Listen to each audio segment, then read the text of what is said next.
Le travail est aussi externe qu'interne. À la maison, pas besoin de se considérer comme maître ou président. Il est juste père et le respecte. Quand la rentrée approchait, il se rassurait que tout le monde a ses livres, tout le monde. Je parle de moi aussi.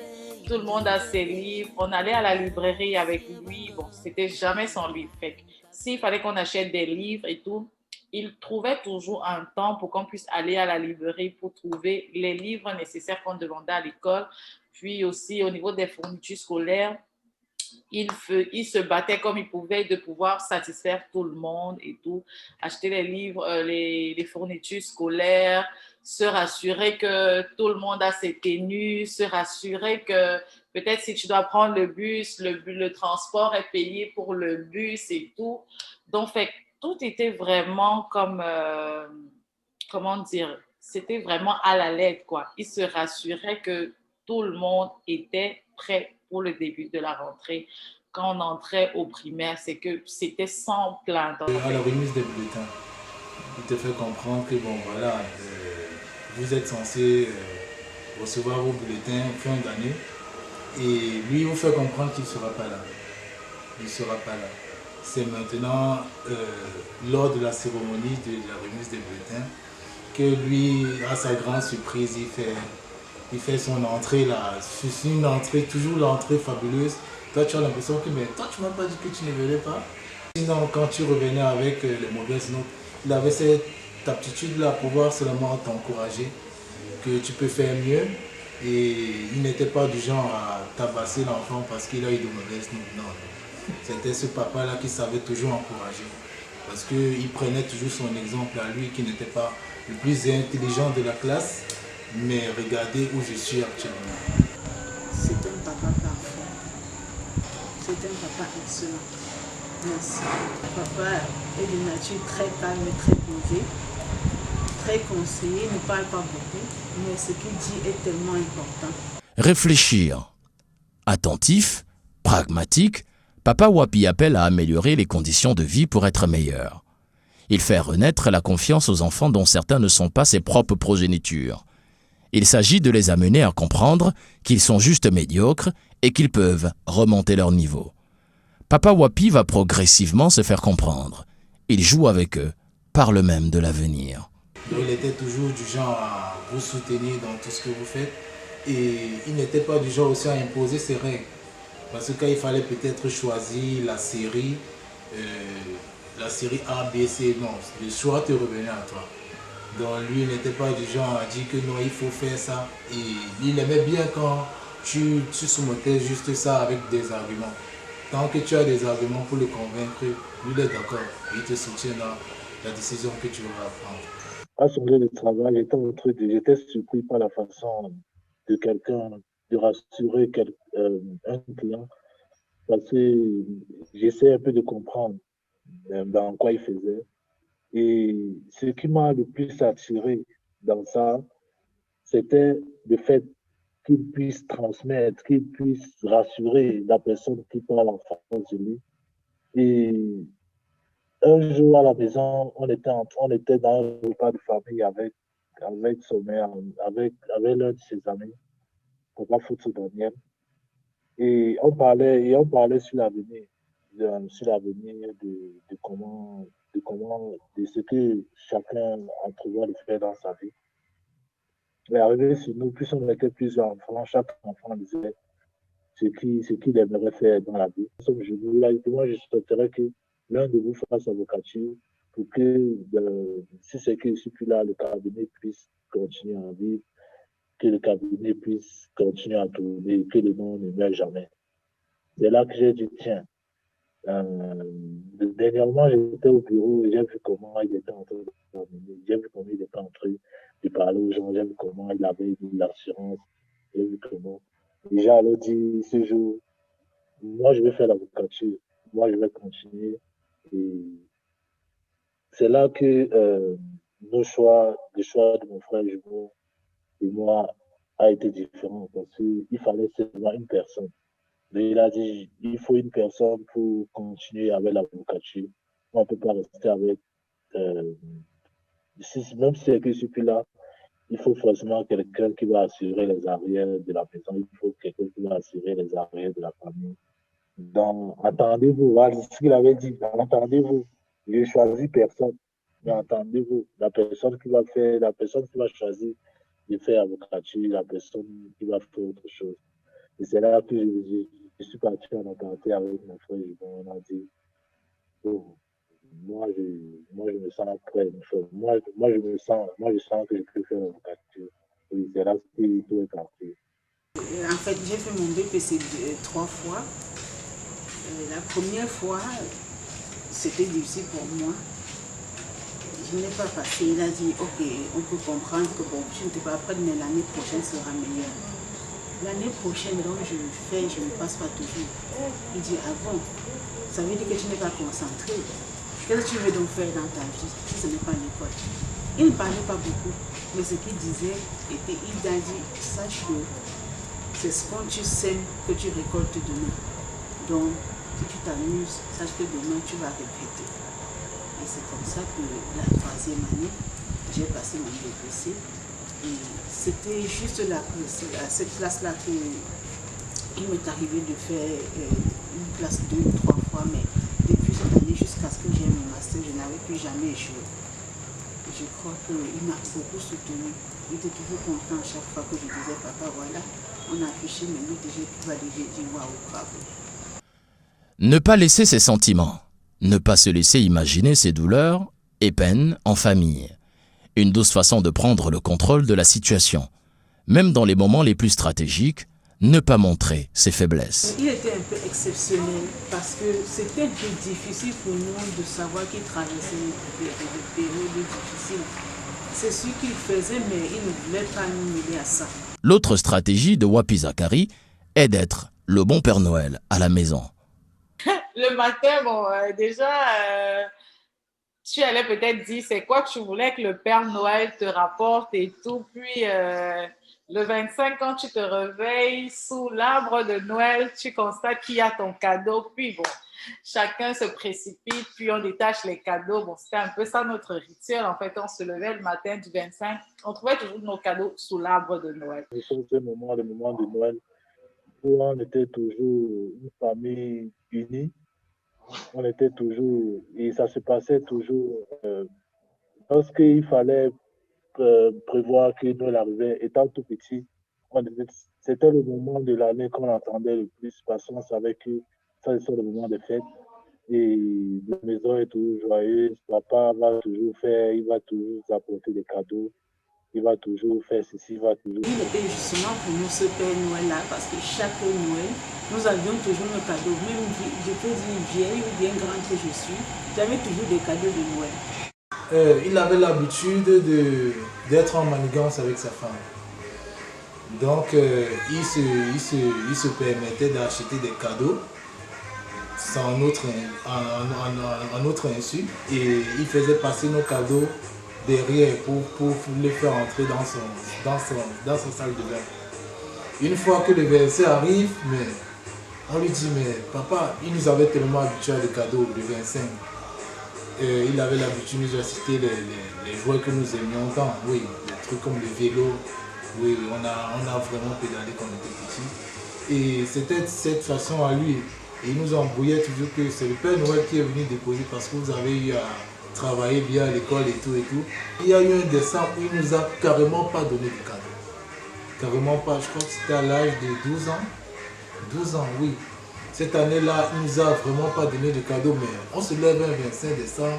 On a l'habitude que bon, Père Noël va venir déposer nos cadeaux dans la salle de bain de papa et maman. On se lève, on ne voit rien. On les a boudés toute la journée. On avait un avocatier juste derrière la maison. Loïc et moi, on est monté carrément là-bas. Qu'on ne descend pas, c'est qu'il n'y a pas de cadeau du Père Noël. Je crois que c'est à ce moment-là, il a dit, mais vous tenez vraiment à ce genre de cadeaux et tout et tout.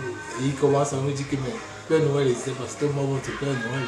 Et quand votre Père Noël ne décide pas de vous donner le cadeau, vous devez faire avec.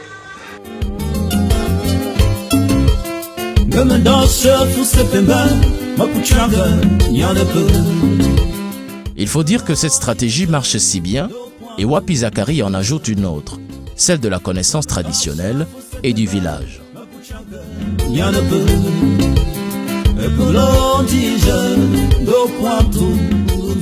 On avait un rituel pour les vacances.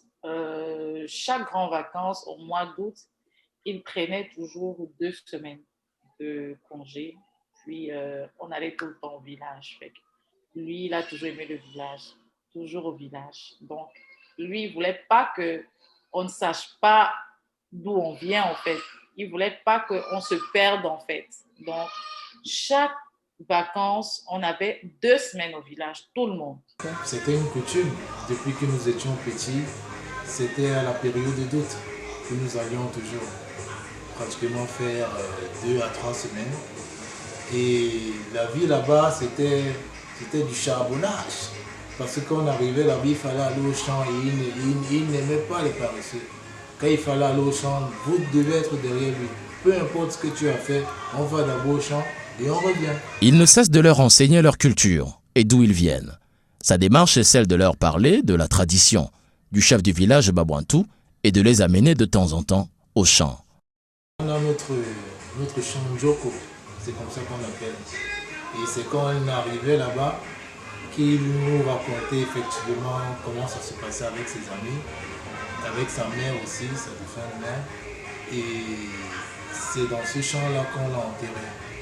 Donc une fois enterré là-bas, on avait coutume d'aller rendre visite à sa dernière demeure afin de pouvoir échanger, faire du feu, parce qu'il nous disait que quand tu fais du feu là, ça réveille les esprits afin que ces esprits qui sont en haut puissent vous regarder, continuer à vous regarder comme ils ont l'habitude. Être au village sans qu'on aille saluer le chef, même si c'est qu'on était dans nos occupations. Il disait toujours, on ne peut pas mettre le pied ici là sans partir saluer le chef. Et d'ailleurs, pour une petite confidence, le chef nous disait toujours dans l'oreille que votre papa, c'est vraiment mon fils. Il y a beaucoup de choses qu'on ne connaissait pas. On apprenait qu'on allait au village, puis rencontrer le chef, rencontrer ses femmes. Puis on allait aussi au champ avec lui. On allait dans la maison des crânes aussi. Bon, on parlait à son père, on parlait à d'autres grands-parents qui ont été peut-être enterrés là ou qui ont leur crâne là. La relation qui existait entre papa et le chef Babouantou, c'était une relation assez solide, très très solide, je dirais. Très très solide. Il ne manquait jamais quand il allait au village de passer par la maison du chef, jamais. Il avait toujours quelque chose à regarder au chef, comme si c'était sa deuxième femme. Alors, mais chaque week-end, tu as mon point tout là, en tête du Ananchila. Gomme papa, de ma là, among gomme samba. De ma yipi meninko, vous me sa, amanga, menite seva, menu voyager papa. De mon bon, on pas de rapide, d'où non gomme là, de Kurumbi, maman, vous pouvez vous zoomer. Among papa. Bon, allez me tuer, c'est une good Wapi Zakari ne cesse de leur parler de leur oncle, tante, bref, de sa famille élargie. Il va même les obliger souvent à leur rendre visite. Même quand je venais au Cameroun, c'est est-ce que tu es allé voir ta tante? Est-ce que tu es allé voir ton oncle? Est-ce que c'est quelqu'un de très, très, très rassembleur. Il aimait vraiment la paix, l'harmonie et tout. Donc, lui, c'est que quand j'étais encore au Cameroun, quand on allait peut-être au village, parce qu'il y a sa grande sœur qui vit à Bafon, on ne pouvait pas aller au village sans s'arrêter chez sa sœur. C'était impossible. Impossible. On ne pouvait pas parce que c'est quelqu'un qui aime sa famille et tout. Donc, étant un intermédiaire, il était vraiment très, très, très rassembleur. Quand je me retrouvais peut-être à Yaoundé toute seule, il ne peut pas accepter que tu ailles ailleurs si tu n'es pas chez son frère ou si tu n'es pas chez un de ses frères. Fait que, non. Pour lui, il ne voit pas ça. Ce n'est pas normal, en fait. Donc, c'est quelqu'un, étant un intermédiaire, il en était vraiment un.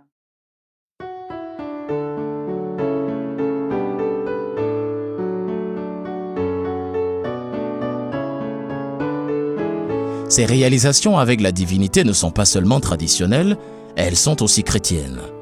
Il est ancien d'église et a plusieurs amis pasteurs.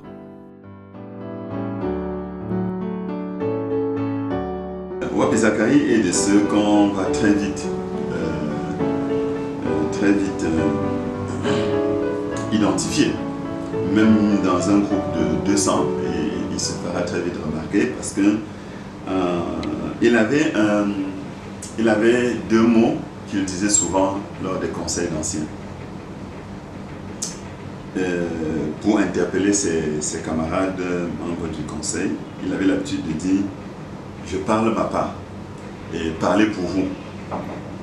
Ça voulait dire quoi? Ça voulait dire qu'il était de ceux qui pensaient que quand on vient au conseil d'anciens, on doit pouvoir dire ce que l'on pense.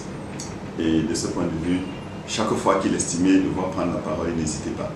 Et donc, pendant une session du conseil d'anciens, s'il estime qu'il va prendre la parole 25 fois, il le fera. Maître Wapi était doté d'un esprit éveillé. Un homme vraiment doté d'un esprit éveillé, bon vivant même. Il faut le dire, bon vivant, esprit éveillé, qui même dans son humour, parfois caustique, parfois vraiment caustique, transmettait toujours un message positif. Marqué par sa disponibilité, par sa pondération, par son calme, mais également par son efficacité. J'ai trouvé ce monsieur quelqu'un de disponible, quelqu'un qui veut apporter, quelqu'un qui veut associer. À toutes les occasions de mon ministère, de mon placement à Essos à Yaoundé, il est venu naturellement m'appuyer, non seulement spirituellement, et à apporter de quoi les gens devaient se soulager. Nous sommes là en 92. En 93, il était à mes côtés dans la grande paroisse de Nouvelle, communément appelée Nouvelle Banjo, nous nous appelons Nouvelle 1. En 95, il est à mes côtés à Limbe, je suis le pasteur fondateur de ces communautés du Sud-Ouest. Il était à Limbe à mes côtés. À ma consécration saine, je ne pense pas qu'à un seul moment, Maître Wapi a manqué d'être à mes côtés. C'est pour moi une pure grâce. Avec le temps, la relation de l'ancien d'église Wapi Zakari est devenue de plus en plus forte avec l'église. Ils étaient plus regardants dans la vie religieuse. Au point où quand tu manquais un dimanche, tu pouvais être en foi avec les deux, papa comme maman. C'était automatique le fait d'assister toujours au culte, chaque dimanche. Aucune excuse. Si tu rates celui du matin, tu t'arranges d'aller à celui du soir. Donc il était vraiment, en plus d'être un ancien d'église, il croyait fermement en Dieu le Père. Et c'est dans cette voie-là qu'il essayait de nous amener, afin que nous puissions aussi regarder la vie religieuse de la façon dont il la regardait.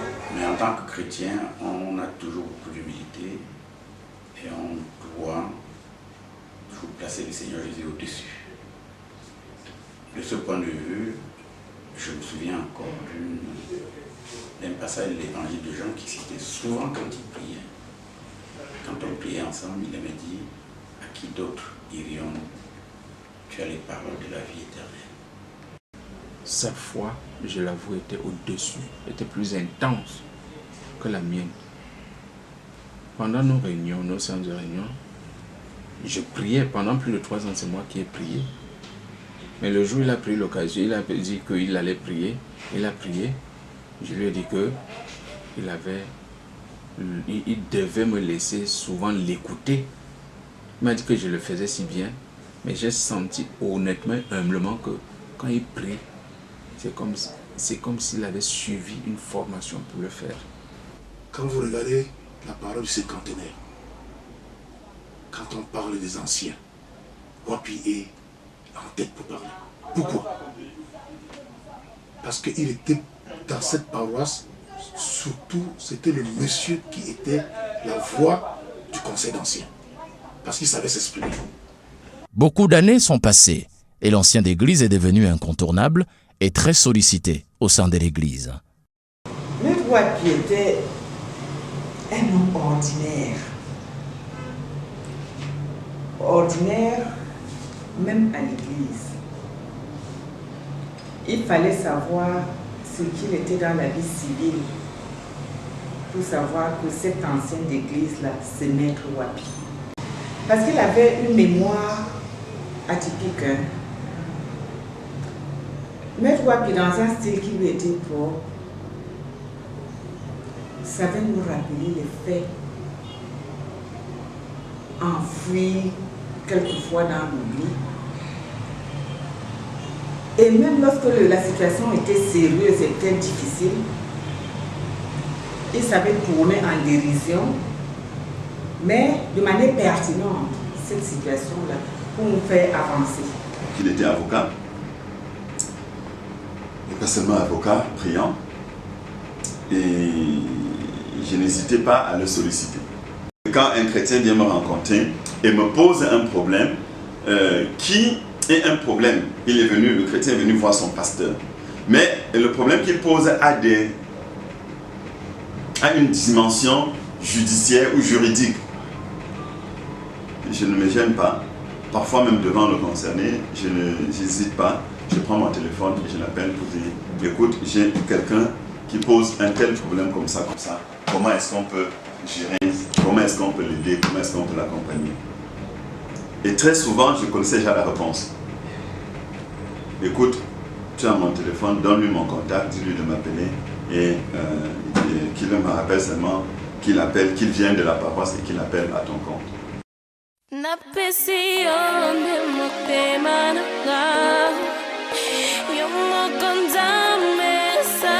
Les enfants sont grands.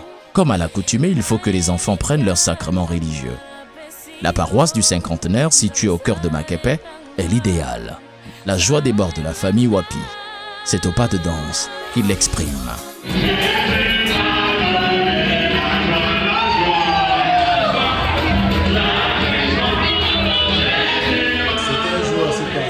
Parce que bon, je ne vais pas dire baptême puisque c'était la confirmation. Le baptême c'était quand on était vraiment petit. Je ne saurais vraiment me rappeler de ce qui s'était passé ce jour-là, mais c'est le jour de notre confirmation que bon, nous sommes d'abord une famille de joie. Oui, nous sommes une famille qui sait procurer la joie également aux autres. Une famille là qui a ce savoir-vivre. Et c'est à travers des événements comme ça que tu pouvais identifier cette particularité que cette famille Wapi ici a toujours en joie. Et comme c'était un moment de fête, il ne fallait que sourire. C'était le jour de notre première communion. C'était notre entrée dans la maison du Seigneur. Donc on était tellement excités que ce jour, on avait invité presque tous nos amis et comme nous savons bien faire la fête, donc quand nous organisions la fête, c'était tout le monde qui était là dans la journée, à tous les invités, à tous ceux qui étaient présents, la danse. Même papa, lui, il était content, il venait toujours de nous, genre quand on entrait danser, il vient toujours partager ça avec nous, avec tous ceux qui sont là. Donc, ce sont des moments qu'on ne peut pas oublier si facilement comme ça.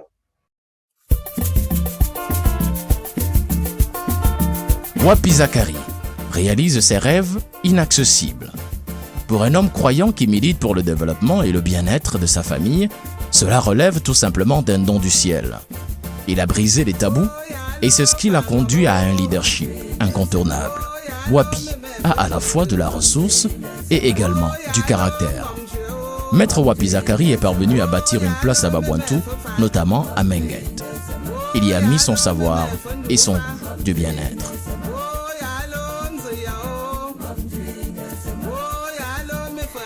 Comme à papa il est bien. Famille peur. Il a vécu. Les années de travail ont enfin donné raison à sa popularité. Il est connu de l'immense majorité de la jeunesse de son peuple. Il est perçu comme le symbole du développement. Chez lui, ses confrères sont toujours les bienvenus. Lui-même, même au dernier minute, il disait à qui voulait bien l'entendre quand il passait à Douala que il y a ma chambre chez lui, il y a ma chambre dans sa maison à l'étage. Il disait ça à mes enfants qui voyagent le plus, qui sont à Douala avec lui. Il me dit toujours qu'il y a ma chambre. Et à travers Maître Wapi que j'ai découvert que les rats de Babouantou étaient très jutés et très succulents. Généralement, quand il descendait seul, quand il n'était pas avec son épouse, il me passait un coup de fil. Gilbert Okakombe. Et je lui disais que vraiment, si tu es prêt, on va. Je suis libre à partir de telle heure. Il prenait le temps de m'attendre. Vous imaginez? On voyage, ce qu'on trouve, on mange, on parle, on communique. Wapi Zakari rayonne également à Douala Makepe. Il a donné des résultats par la construction d'un luxe demeure. Il a du confort. C'est d'ailleurs chez lui qu'on organise des cérémonies de grande envergure.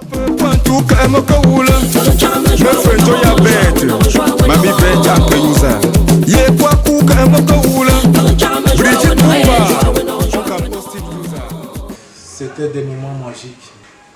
C'est dans l'ambiance comme on a l'habitude de faire. Je crois que c'était même un son qui parlait d'argent. Il est carrément allé chercher de l'argent pour commencer à venir faire le papa. Il était ébahi par ce geste-là. Il était ébahi. Parce que c'est ce qu'il a aussi l'habitude de faire. Ça a toujours été une coutume chez nous, hein, le fait de pouvoir ambiancer. La fête n'a jamais été, je vais dire, ennuyeuse quand nous sommes présents. À chaque fois qu'il y a le Wapi autour, tu es sûr qu'on va se rencontrer. Le quartier dans lequel nous nous trouvons actuellement, c'est lui le pionnier de ce quartier parce que nous sommes arrivés. Il a été le premier arrivé dans ce quartier Makepe en 1990. C'était encore toute la bourse. Il était le premier. J'imagine même, je vous rappelle qu'il a même été agressé à l'époque parce qu'il était le seul à vivre dans ce quartier. Et plusieurs fois, il a été agressé.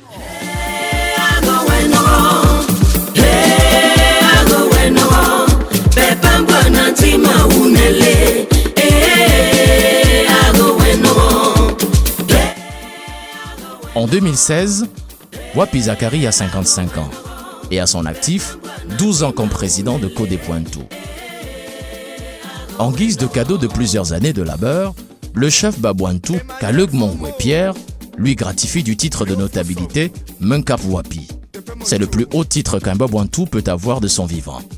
Il s'agit en fait de récompenser Zakari pour ses sacerdoces. C'est donc le moment pour lui de réaliser comment il est aimé et soutenu. Ce couronnement peut faire rêver les jeunes combattants pour le développement et informer le monde sur son travail.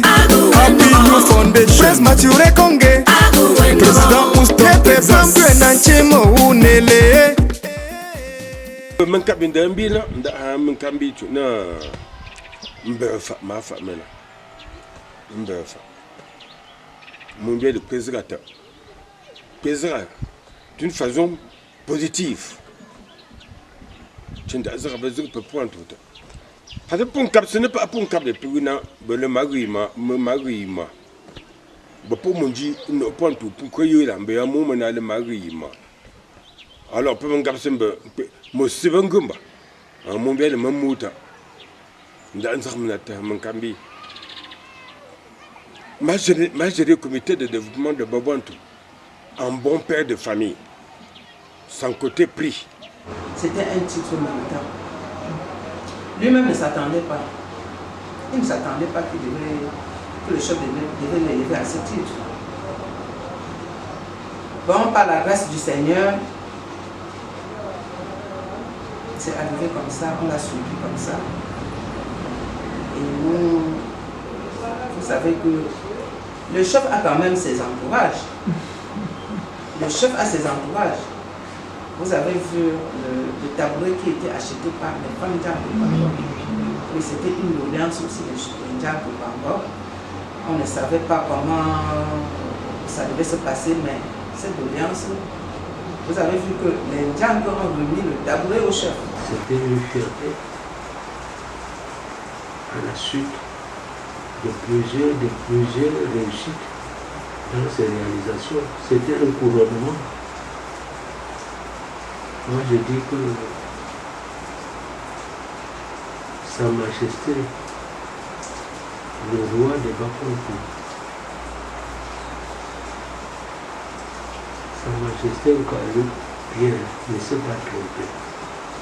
C'est le fruit de son travail. Parce que le titre de notabilité que un roi te donne, le roi ne te donne pas ça par complaisance. Dernier titre du chef. Parce que quand vous voyez ses œuvres dans le grand village Bobantou, ce gars il mérite ce titre. Ça ne justifie pas. Mais pourquoi on n'a pas de nos autres qui ont plus de moyens que lui, qui ont des milliards? Par exemple, il a fait des réalisations. Moi, je suis au courant de ça.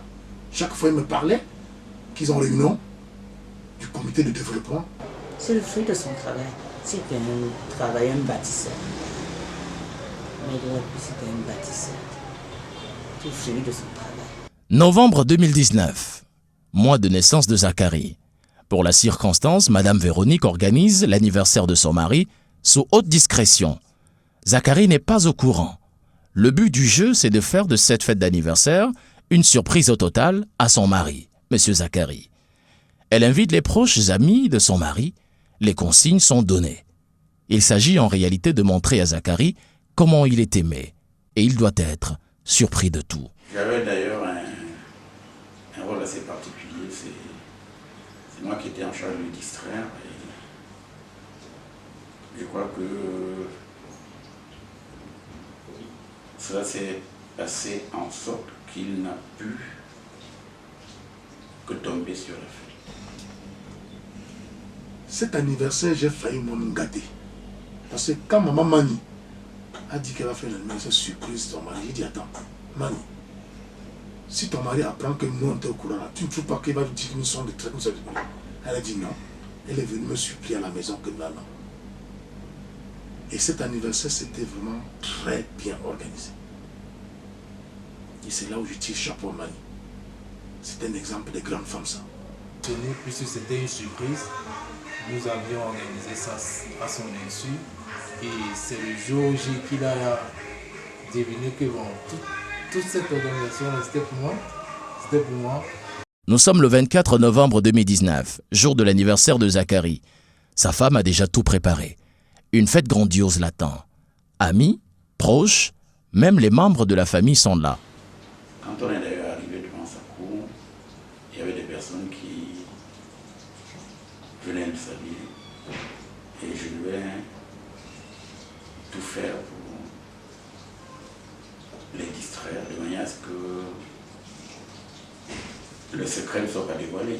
Il est vraiment tombé en surprise comme sa femme et les enfants. Nous sommes allés passer du temps dans un musée. Cet après-midi là, à Bonabéry d'ailleurs. Dans un musée où je jouais de plusieurs artifices pour gérer le temps. Parce qu'il fallait arriver à un moment donné indiqué par la famille. Artistes et événementiels sont prêts à l'accueillir. Zacharie est surpris et complètement abasourdi. Il est où d'abord?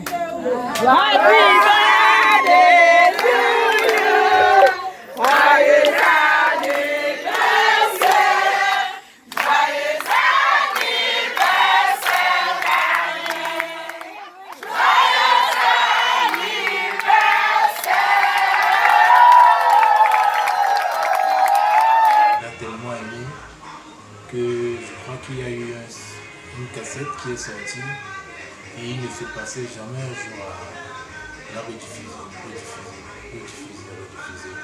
Tellement il a été impressionnant. On a passé des moments vraiment de grande chaleur, il était très ému, il avait beaucoup de gens proches de lui présents physiquement et donc j'étais de cela. En fait, ils ont fait une sortie en famille, et puis il y avait des humoristes, il y avait beaucoup d'invités. C'était vraiment grandiose. T'as dit l'anniversaire surprise que Mani Véronique avait organisé. C'était tellement bien fait son anniversaire. Et c'est beau. Il avait bien célébré l'anniversaire de son mari. Le lendemain de l'anniversaire, je lui avais gardé un cadeau. Une très belle chemise que que je vais faire venir de l'Europe pour lui donner.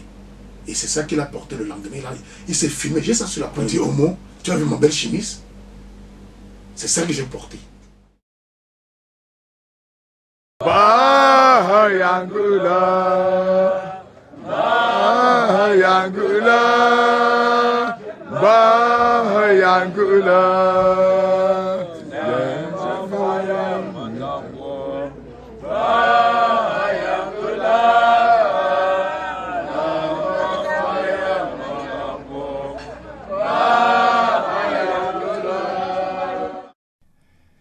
Cette chanson est celle du synode régional du Onkam de l'église évangélique du Cameroun qui s'est déroulé à Bawantou en 2020. Maître Wapi est sollicité pour l'organisation. Il accepte et c'est le pasteur Simo qui va s'engager pour le convaincre. L'équipe d'organisation du synode n'a pas trouvé à redire du fait qu'il soit le président du comité d'organisation. Et toute l'équipe s'est mobilisée. Toute l'équipe s'est mobilisée. Donc ça veut dire que les gens ont accepté qu'il coordonne. Les gens ont accepté qu'il préside. Toute l'équipe s'est mobilisée. Que ce soit l'équipe sur place, que ce soit l'équipe dans les différentes villes, il a su fédérer ses énergies pour cet acte d'évangélisation. Il a rassemblé la crème de Bawantou. La crème, en moins de temps, en moins de 3 semaines. Je me souviens, il devait aller en Europe. Entre fin janvier, février. Parce qu'on lui a donné cette responsabilité de président du comité d'organisation, il a ajourné son voyage pour l'Europe. Il a renvoyé son voyage. Il me dit, pasteur, comment tu me mets président du comité d'organisation du synode et puis tu ne m'informes pas? J'ai dit, papa, nous avons pensé un peu plus tard qu'on devait le faire à Bawantou et que, en fonction des talents, des charismes, des vertus que le Seigneur t'a comblé, tu es capable de nous rassembler le peuple Onkam en moins d'1 semaine. Et c'est ce qu'il a fait. C'était un des plus grands synodes. Le préfet en a témoigné. C'était sous l'œil du préfet du Onkam, Ndongolu. Papa Noué, j'ai vu comment il s'est exclamé que « Ah, ça c'est le synode général !» Parce que l'événement était de taille. Et vous avez vu le fruit de ce synode, cette inspiration sur un thème qui était d'actualité. L'Église, je vous l'ai dit, le chrétien face à la résurgence du paganisme. Il a su mobiliser les gens à mettre la main. Et c'est ça le management. C'est ça le management. Le président n'est pas celui qui fait tout, mais le président c'est celui qui amène tout le monde à faire tout. Qui a su peut-être dire à ses frères, à ses sœurs, voilà, il y a quelque chose qu'il faut faire, il y a un honneur à sauver, il y a le nom du Seigneur qu'il faut glorifier. Et on peut s'estimer heureux de travailler avec des personnes comme ça. Wapi Zakari prend de l'importance. Pour sa popularité nationale comme internationale, il va décider, malgré les difficultés, de faire de ce synode une fête grandiose. Il se donne de mener le combat jusqu'au bout pour la grandeur de son église et de son village. Il est épaulé par le doyen Manfred Noé. C'est l'un des synodes qui a très bien réussi. Et c'était en présence du président de la région du Haut-Camp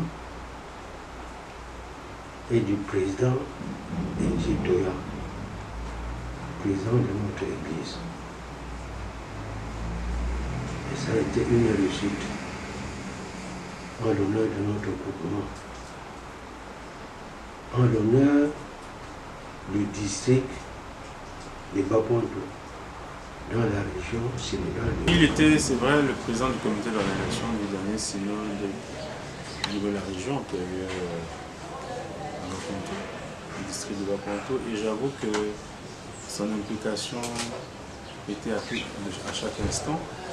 Les Bawantou de Yaoundé se sont organisés pour apporter un appui spirituel, matériel, pour que cet événement dans la vie de notre communauté puisse se faire dans de très bonnes conditions et que nos visiteurs comprennent que La terre de Grand Poitou n'est pas une terre aride, c'est une terre bien fertile où il y a des hommes qui savent aimer également et qui savent recevoir. Rassembler les personnalités, Wapi Zakari le faisait très aisément. Il fait de ce synode une vedette. Et grâce à lui, le nom de Babouantou revient encore sur la scène. Il a fallu un homme comme de sa crème pour qu'en 3 semaines, il puisse organiser un accueil, une réunion de ce niveau-là qui devait accueillir les personnalités de toutes les classes. Les maisons des élites, il a requis les maisons des élites qui s'étaient transformées subitement en hôtels 4, 5 étoiles pour mettre des gens aux petits soins qui ne sont pas nécessairement de notre village. Il y a des invités qui viennent de tous les coins de notre pays. J'ai vu un homme monter, descendre, veiller, regarder. Je l'ai vu encore le dimanche matin lors du culte solennel. Comment il devait veiller sur le placement des autorités. Comment le chef Babouantou, le chef supérieur, devait s'asseoir, les autres chefs de village, les notabilités, les élus, les pasteurs. Je l'ai vu lui-même porter les chaises, chercher à arranger. Donc, il était animé du goût du succès. Et j'ai vu au bout de la chaîne, lorsque nous avons reçu les personnalités à la résidence de M. Koloko, comment à la fin on devait dire au revoir au prophète, comment il était heureux. Les synodos sont partis pas satisfaits mais comblés.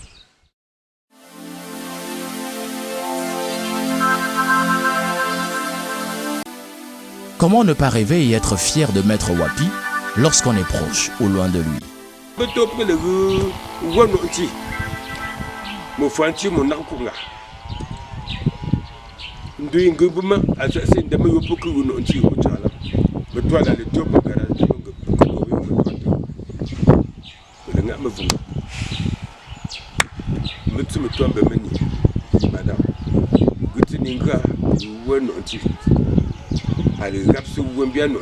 Je lui ai dit, mais boss, moi je suis en train de partir au Rwanda comme ça là.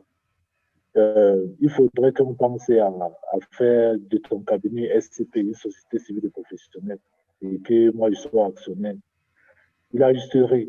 Il m'a dit que tu n'es même pas encore prêt, mais tu dis que tu veux être actionnaire. Il dit que non, je pars pour un bon bout, je pars pour si peu de temps. Et quand je vais revenir, il sera déjà avocat. Il me dit, ok. En riant, il me dit, quand tu reviendras, apporte un capital de 3 millions, tu es actionnaire. En tant que bébé à papa, j'étais comme, ouais, papa, je suis foiré, tout ça. Ce genre de choses que de fille à père et tout. Quand il me faisait souvent parvenir de l'argent, c'est pas lui, en fait, qui se déplaçait. Ça devait peut-être tout le temps, en fait, c'est la secrétaire qui le faisait et tout. Il chargeait quelqu'un de le faire. Mais ce jour, c'est lui-même qui allait le faire.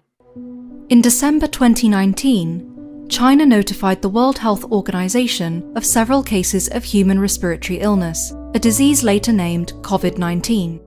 Décembre 2019. Une vaste pandémie de coronavirus, dit Covid-2019, dévaste le monde. Des milliers de morts sont enregistrés dans le monde. Et en 2020, le Cameroun enregistre ses premiers cas. Le 17 mars, le Cameroun est confiné.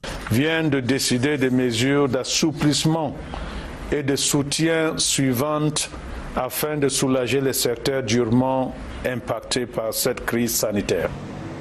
Moins de 2 semaines après, Maître Wapi était ici à mon étude.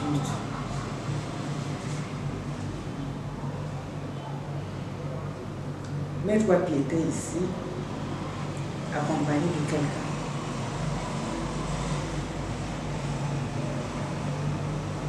Malheureusement, j'étais absente. Et donc, je ne sais pas pourquoi il me cherchait. Et je pense que c'était la première fois qu'il venait sans avoir appelé. Je me suis dit, bon, avec le temps, on venait de dire qu'on fait le confinement et tout. Bon, peut-être qu'il est allé se confiner. Parce que 10 jours avant à cette réunion, C'est le seul qui s'était deux à avoir porté le masque. C'est lui qui nous a donné des conseils. C'est lui qui nous a dit, le vent qui souffle là-dehors, il n'est pas bon. Les informations ne sont pas bonnes. Faites attention. Lorsqu'on a décrété le confinement,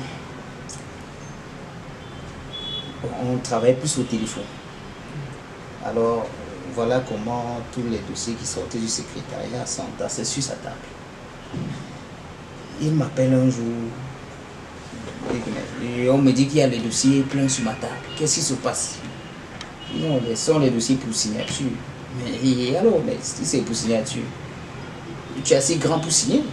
Donc, si je ne suis pas là, les dossiers, on ne peut rien signer. Alors, prends tes responsabilités. Enlève tous ces dossiers de ma table et puis tu fais ce qu'il y a à faire. Je crois que tu es assez grand pour pouvoir combler le vide, même si je suis plus là. Maître se retire chez lui pour se confiner, comme les autres, et conseille même aux autres de se confiner également. Dans cette maison, les mesures étaient totalement appliquées. Tu ne voyais plus les gens se tenir par la main, on respectait la mesure de distanciation. Et ça faisait pratiquement un mois. Ce n'était que notre vie ici. Eux, ils avaient décidé de rester carrément à l'étage et nous en bas, afin que, nous puissions être dans les règles. On n'avait aucun souci. Et les dernières semaines, quand on a prononcé le confinement où chacun devait rester à la maison, c'est lui-même qui nous rassemble. Vous voyez, on parle de dehors qui n'est pas bon. Franchement, Dieu nous a même donné la grâce d'avoir notre cours que vous voyez là.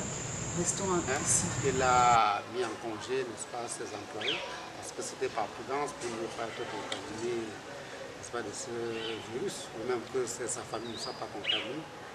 Quand cette histoire est sortie, personne n'avait ce réflexe-là de pouvoir acheter un masque pour dire qu'il va se protéger.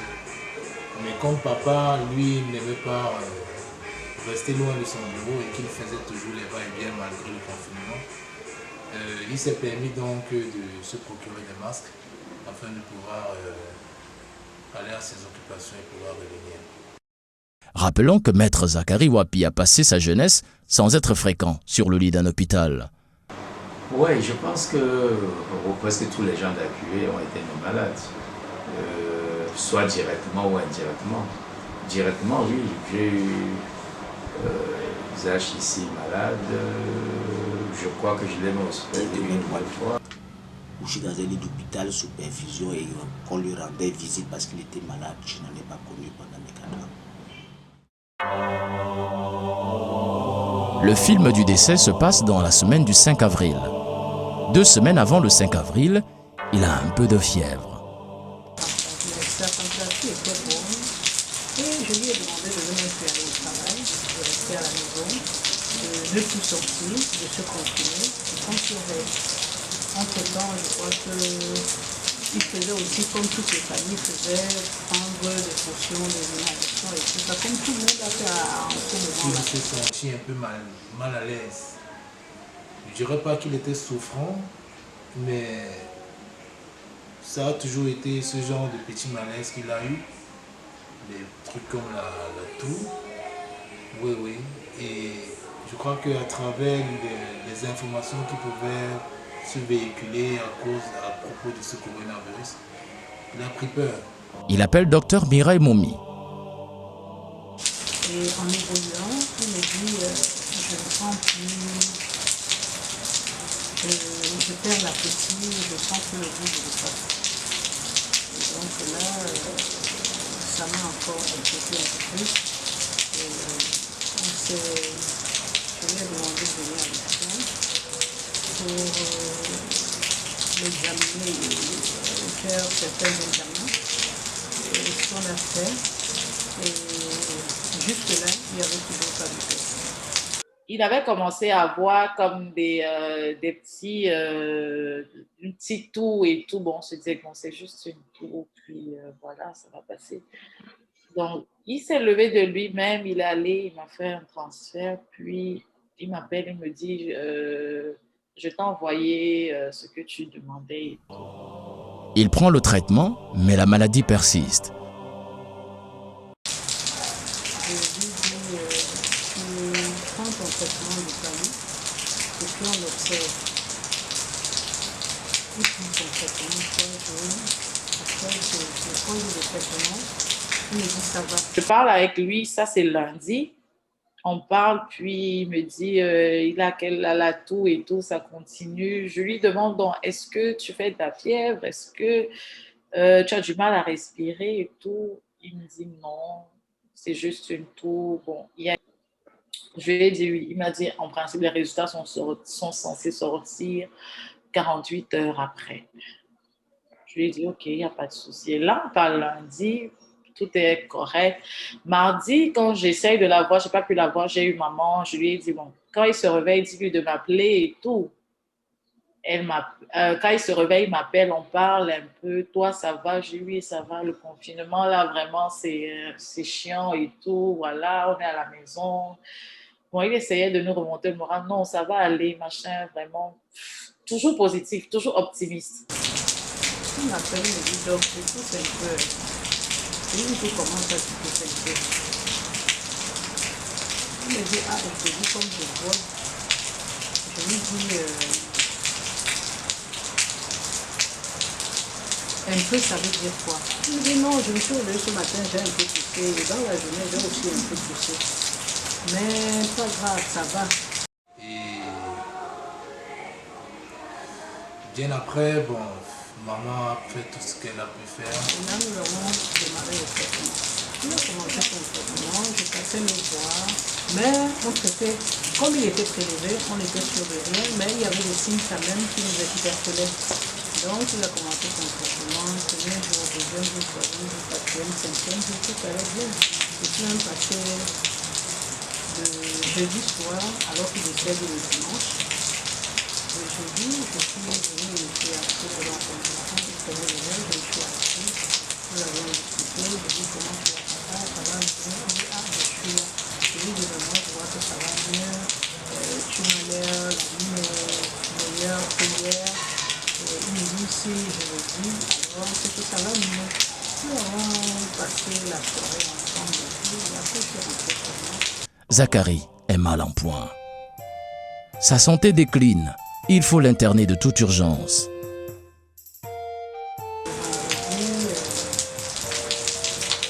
Cette même nuit de jeudi à vendredi matin, à 5h30, maman Wati m'appelle.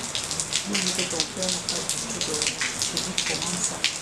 Il me dit qu'il n'a pas du tout dormi. On n'a pas dormi. Il a eu quelques jours. Il a beaucoup poussé. Je dis encore, avec la pluie, avec la nuit.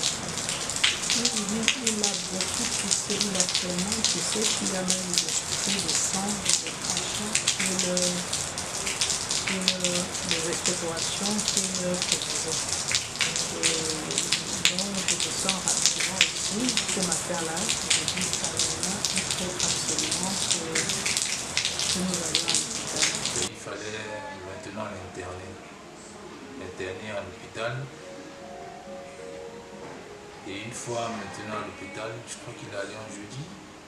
Jeudi? Oui. Un jeudi matin. Et... non, c'était un vendredi. Excusez-moi, c'était un vendredi. Il est quitté là, il a marché de ses pieds, il est entré dans la voiture. Il a dit, on va à l'hôpital, là, on arrive, je me sens pas bien. Maman aussi me dit, jamais on ne va pas à l'hôpital, il se sent pas bien. Vendredi, Zacharie est amené à l'hôpital.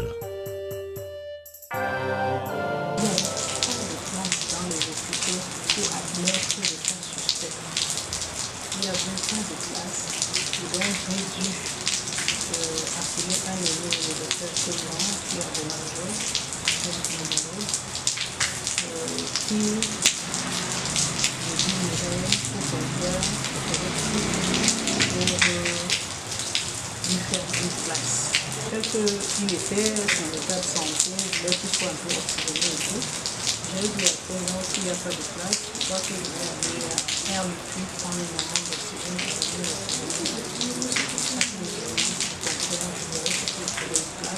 Alors, on s'est déplacé à la ville de là, après avoir fait le traitement et d'autres investigations, nous sommes allés chez Pena où il a été retourné ce vendredi. Et ce jour, Pena même a demandé à ce que la voiture vienne garer devant la porte, puisqu'il n'y avait pas de place qui vient se garer à l'hôtel. Lui-même, il a dit non, c'est bon, pourquoi il fait marcher. Donc il est descendu la voiture, il a marché le pas, lui-même il a entré. Et puis, on l'a hospitalisé. On m'appelle, vendredi, pour me dire qu'il est à l'hôpital. On essaie de joindre Dr Serge sans succès. Il a essayé de me joindre à plusieurs reprises et je n'étais pas joignable. Pour des raisons professionnelles, Covid et complètement, quasiment en quarantaine et inaccessible. Dr Mireille et Madame Wapi, Véronique se bousculent pour trouver une solution. Il est interné. Toute la journée de vendredi, nous communiquons par WhatsApp. Il m'a écrit et dans cet écrit, il m'a dit ma fille chérie, je te promets, je vais tenir en compte. Je vais tenir en compte. Avec tout ce que tu as fait, je ne vais pas te laisser. Je ne vais pas te laisser. Je vais même rassurer. Je lui ai dit que les paramètres sont bons. Il est interné chez Dr Tambou samedi en journée et tout a l'air d'aller bien. Samedi, on s'est encore écrit. Samedi, il écrit pour me demander, parce que je vais recevoir un chèque par son nom. Il écrit pour me dire qu'il a demandé à son père de libérer le chèque directement à mon nom, le nom aussi. Je lui dis, mais pourquoi papa? Il me dit non, tout simplement parce que comme il est interné ici, il ne faut pas que ça traîne nos activités. Je lui ai dit, ok, il n'y a pas de problème. Ce qui a été fait. La famille de tous bords se met en prière pour la réhabilitation de Maître Zacharie. Maman Véronique m'appelle pour me dire porte-nous dans les prières, nous n'allons pas bien. Bon. Et bon, elle parle à son pasteur et je comprends que je ne peux pas parler à Wapi. Et donc, je comprends quand même que la situation est préoccupante. Et on met ça dans la prière avec quelques personnes. Elle rentre, elle nous fait comprendre que bon, voilà, papa est en train de s'en sortir. Il faudrait qu'on demeure dans la prière afin qu'on puisse lui apporter cette force dont il a besoin. Et je crois que c'était aux alentours de 22 ans. Nous nous sommes mis en scène de prière. À partir de 9-10 heures, on était au téléphone, on priait ensemble au téléphone avec Maître. Nous, on avait veillé à prier le samedi. On avait veillé à prier le samedi, on a fini la prière vers minuit par là, à 3h30 minuit. On s'est séparés parce qu'on a un groupe de la famille, un groupe WhatsApp de la famille. Dr Serge est disponible, mais la santé de Zacharie se dégrade. Lorsque j'arrive à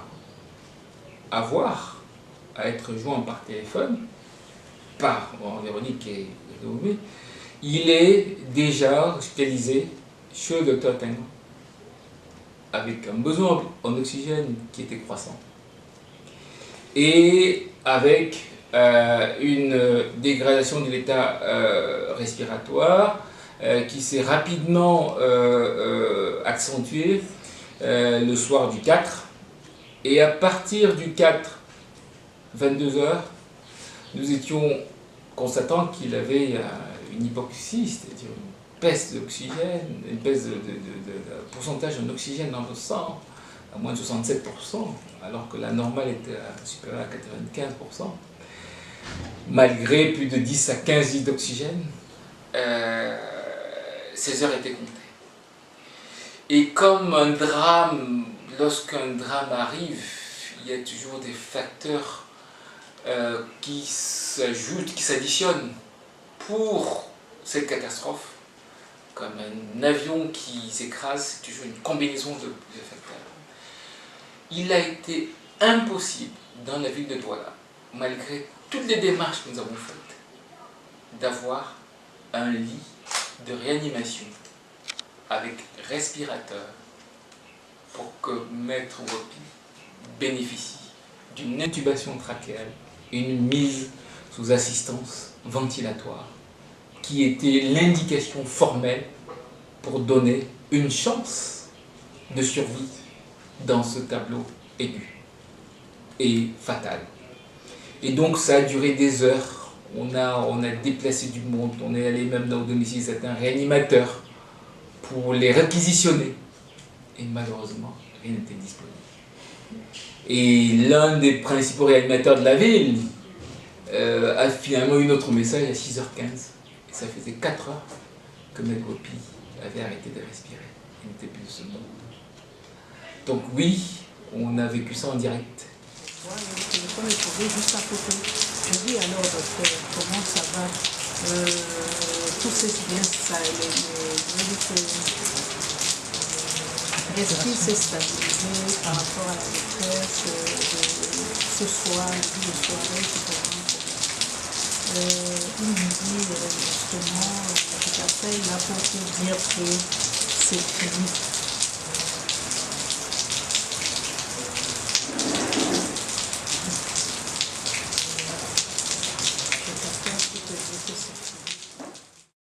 Ainsi, le 5 avril, Zacharie rend l'âme. Narzo papa, papa Zacharie.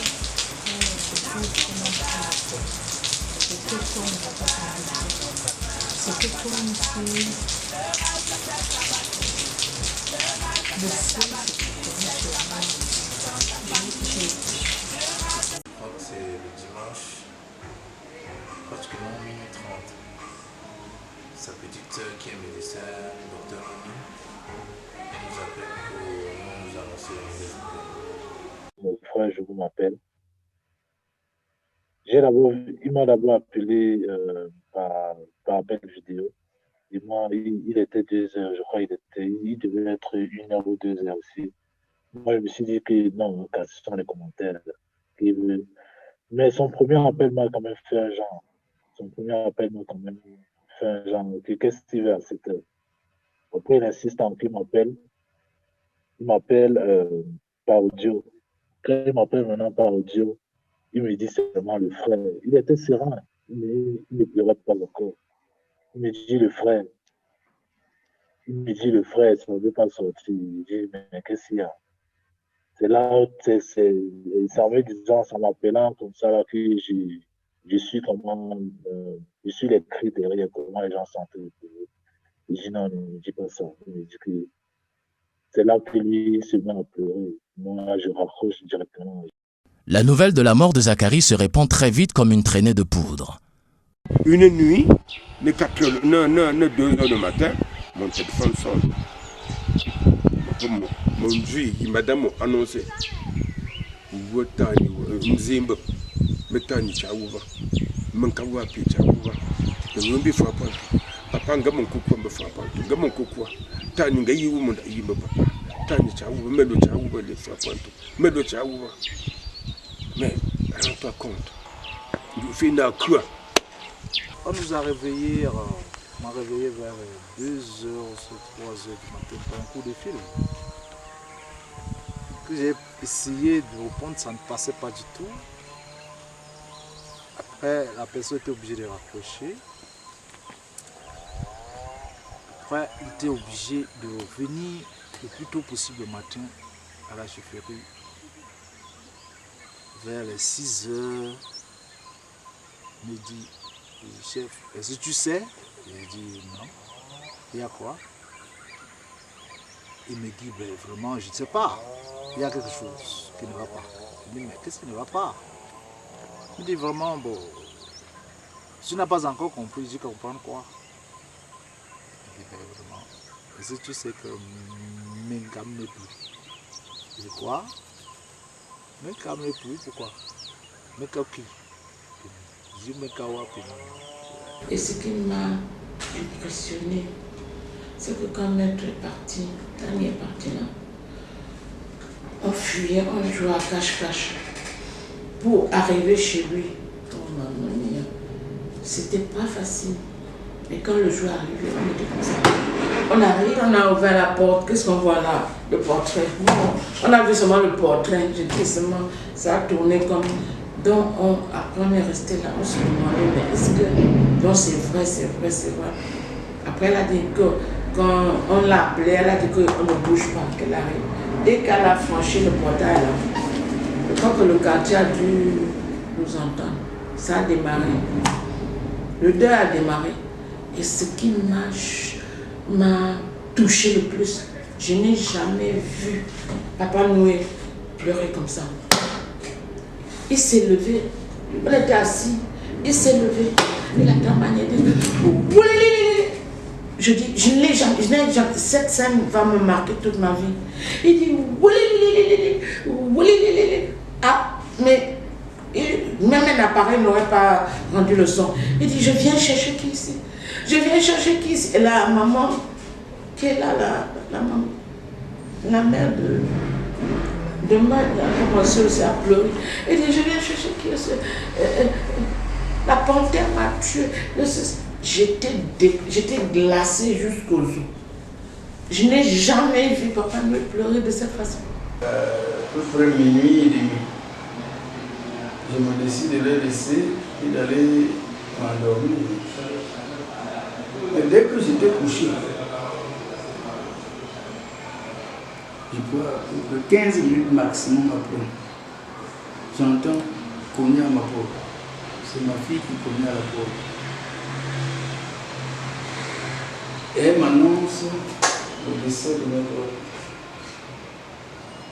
Sur le champ, je suis resté d'abord au lit. Je suis d'abord resté couché dans mon lit parce qu'elle venait de courir.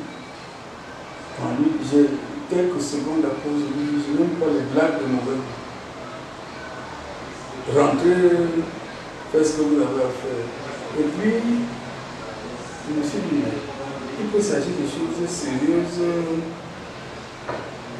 Alors je me lève et je vais vers elle. Qu'est-ce que tu viens de dire? Elle me dit, Papa Wapi est décédé. Je dis, tu tiens ça de qui? Elle me dit, Papa, je tiens ça de... C'est Junior qui m'a appelé. Il apparaît, Junior t'a appelé, tu es sûr? Je dis, allons, tu appelles Junior. Dès qu'elle a rappelé Junior, elle m'a passé le téléphone. Et c'est Junior qui m'annonce la nouvelle en larmes.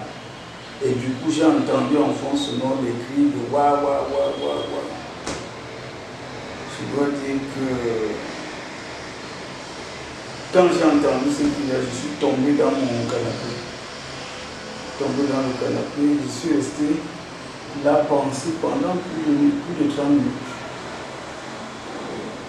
Et légèrement revenu de mes émotions, je me suis dit que apparaît, c'est un cas de mort, c'est un cas de décès. Je ne peux pas appeler les gens. Je ne peux pas appeler les gens. Mais il faut bien que je trouve une formule pour informer le gouvernement. C'est pour ça que je me suis saisi du téléphone.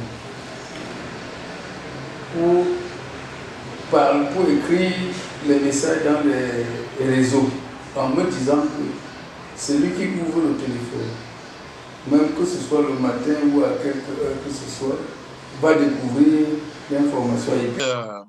J'étais encore éveillé à 4 h du matin. Alors, il me semble qu'à cette époque-là, je ne sais pas, non, je crois qu'on avait quasiment la même heure qu'au Cameroun.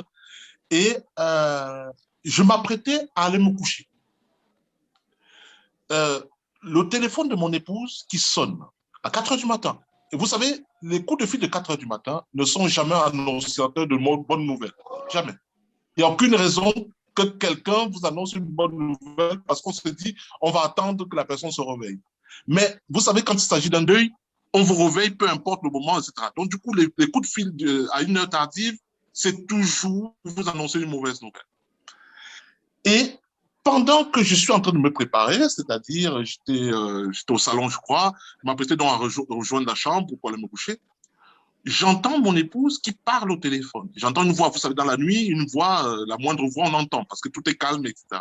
Du coup, j'entends mon épouse parler au téléphone, et voilà que mon épouse qui m'appelle en criant. Il était, je pense, 1h du matin, 1h moins. J'étais chez moi au village quand le téléphone a sonné. Mon épouse après s'est mise à prier tard là. J'ai dit, mais tu vas les gens du village. Tu réveilles. Elle a pleuré. C'est moi qui ai calmé mon épouse. Et après moi-même, je suis tombé aussi, je me suis mis à pleurer. Je ne comprenais pas.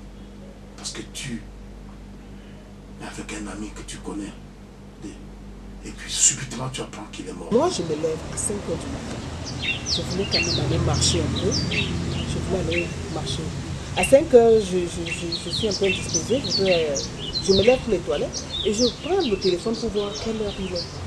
Je vois le message de Datua, Jean Datua, c'est mon camarade qui est magistrat, qui m'annonce le cri. Mon épouse a sursauté pour me demander, se demander si j'étais tombée. Alors je lui dis, on dit que Zach est mort. On dit que Zach est mort, tu n'entends pas. Je le secoue, je dis, mais lui il est resté. Il n'a pas bougé. Il m'a regardé. Il a remis. C'était le signe, je saute, je vais de chambre à chambre. Sorel, réveille-toi, on dit que papa Zach. Samy, papa Zach, je dis que j'appelle tous les enfants. C'était un dimanche, je ne peux pas vous dire, on n'a rien fait. Que de pleurs. Et Véro qui m'appelle, elle crie. Priscille, je lui dis, je ne sais pas. C'était comme si c'était une histoire qu'on racontait. Ce matin-là, vers 5h30, il y a un de ses cousins qui m'appelle. Il me dit, quand je décroche, je suis élevé la voix, mais je dis, mais comment tu peux me réveiller à 5h30? Il me dit, maman, tu n'as pas appris? Je dis, apprendre quoi? Il me dit, apprendre que maître est mort. Je dis, tu blagues ou quoi? Maître, il est mort. Quel maître? C'est la question que je lui pose. Mais maître Wapi? Je dis, je n'aime pas la blague. Je n'aime pas ce genre de blague, surtout à 7h du matin. C'est pas parce que je ris beaucoup avec un peu qui va m'appeler au matin qui me fait la blague. Il me dit, je suis en train de m'habiller pour aller à l'hôpital. Il me dit, ouvre ton téléphone parce que moi je t'ai envoyé 1000 messages, je t'ai même appelé parce que j'avais mis mon téléphone sous silencieux ce jour-là. Bizarrement, pourtant mon téléphone n'est jamais sous silencieux. Alors quand j'ouvre ma messagerie, WhatsApp, messagerie, SMS, je suis terrifiée. Je suis effondrée. Je me sens un peu perdue.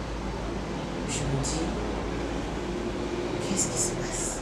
Maman Wapi m'appelle pour me dire, ton frère est parti. Et quand j'ai vu son appel à 12h30 ou pratiquement 1h, j'ai frémi. Elle m'appelait régulièrement, elle me donnait des nouvelles pour me dire comment ça évoluait, etc. Mais ce n'était pas fréquent qu'elle m'appelle à cette heure-là. Et donc, quand elle m'a appelé, les cris, les larmes, j'ai compris que c'était fini. J'ai eu le message. Et lorsque j'ai eu ce message, j'étais stupéfait. Et c'est là où j'ai constaté qu'on m'avait appelé plusieurs fois pour me donner la triste nouvelle. Et le glas avait répétément sonné. Et lorsque le pasteur Simon de Babouantou m'a donné cette confirmation, j'ai cherché la confirmation auprès de Papa Ngassa, Jean Mathurin. Lorsqu'il m'a donné la confirmation, le simple geste, c'était de me diriger vers le peuple à Babouantou, où nous avons fait retentir les cloches. Le pasteur de Conville a fait retentir les cloches. Et donc, nous avons donné des instructions pour que toutes les cloches de la région sur de Hongam puissent retentir au même moment. Nous avons pris une matinée de prière pour sonner avant le culte, longtemps plus qu'on a l'habitude de sonner. ces cloches pour annoncer qu'il y a quelque chose qui ne va pas. Oui, nous avons sonné au propre cette cloche. Et nous en avons même fait des enregistrements. Nous avons, et également, nous avons eu dans cette semaine un recueillement avec tous les anciens et les conseillers du district.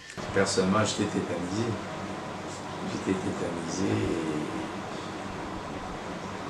Et d'autant plus tétanisé que des mémoires de médecins. Le dimanche matin, à 6 h du matin, je prends mon téléphone. Comme par réflexe, la première des choses, c'est de regarder les messages, surtout WhatsApp. Je vois WhatsApp, je vois dans un forum, Maître Wapi. Je regarde un autre forum. J'écris à un forum, ma femme dit, Maître Wapi, il est ici. C'était le Covid. Je fais un message donc à ma famille. Tout c'était ça. J'ai dû appeler une semaine après parce que je n'avais pas le courage. Je n'avais pas le courage. Je ne pouvais pas avoir ce courage. Toute une république a sombré dans la tristesse et les questions se posent. On te dit de Covid. Quel Covid même? C'était pas le Covid ça. C'était pas le Covid, c'est ce que je pense. Il est mort de sa propre mort. C'est Dieu qui l'a rappelé. Moi je ne mets pas en actif. C'est seulement parce qu'il y a eu cette psychose de Covid. On a mélangé tout le monde en disant qu'il est mort de Covid. Non, il n'était pas mort de Covid. Il était malade. Et Dieu a dit non, ton joueur il est parti. C'est dommage que des gens sans foi, sans loi, n'ont pas compris que ce n'était pas le Covid. Papa serait décédé du Covid. Attendez. Ça serait très mal à la tête. Parce que lorsqu'on avait décrété le confinement, c'est lui tous les jours qui nous donnait les astuces que bon, buvez ceci, mangez cela, faites ceci, faites cela, on ne sait jamais pour prévenir. Comment se fait-il que lui qui était même le docteur, il soit atteint du Covid? En fait, donc j'ai dit, si c'est le motif qu'on veut mettre devant, donc pour moi, j'ai jamais cru que ce soit ça. Les propos des docteurs sont acceptifs à une vérité contraire. Je crois que mes confrères ont fait de leur mieux. Je suis convaincu parce que je ne vois pas un médecin qui se lève un matin en disant qu'aujourd'hui je vais mal travailler, etc. Je crois pas. J'ai dit que cette maladie nous a tous surpris. Les premières victimes de Covid ont servi de cobaye. Donc vraiment, même si nous tournons le dos aujourd'hui, nous serons fiers de savoir qu'il y a la continuité. Il y a la continuité dans l'amour que nous avons cultivé ensemble. C'est vraiment un grand plaisir. Si cela pouvait servir d'exemple à certains hommes providentiels babouantou, du moins par le monde qui s'accroche mordicus ou éphémère, faisant parfois basculer le peuple dans le chaos, enfin, Mekap Wapi Zakari, celui qu'on appelait affectueusement Zaché ou Tagni, est décédé à l'âge de 59 ans. Les émotions restent vives. On ne peut rien dire, c'est la volonté de Dieu. Sa Majesté Kalemungue Pierre, le roi de Babouantou te pleure. Tu as laissé un vide dans son cœur. Il ne cesse de penser à toi. Qu'as-tu fait de vos projets? La famille Codé Pointou te pleure. Le syndicat des avocats te pleure. Tu les as tous mis dans le chagrin. Papa Tani Wapi. Mekap Wapi, dont l'histoire peut encore s'étendre sur plusieurs temps, est certainement l'un des leaders babouantou et de par le monde qu'on aura beaucoup aimé et témoigné. Le rage s'est abattu, le rage s'est abattu dans la famille. Le rage s'est abattu dans la famille Meka Wapi. Papa Zachary Wapio, maître, l'espoir de toute une famille.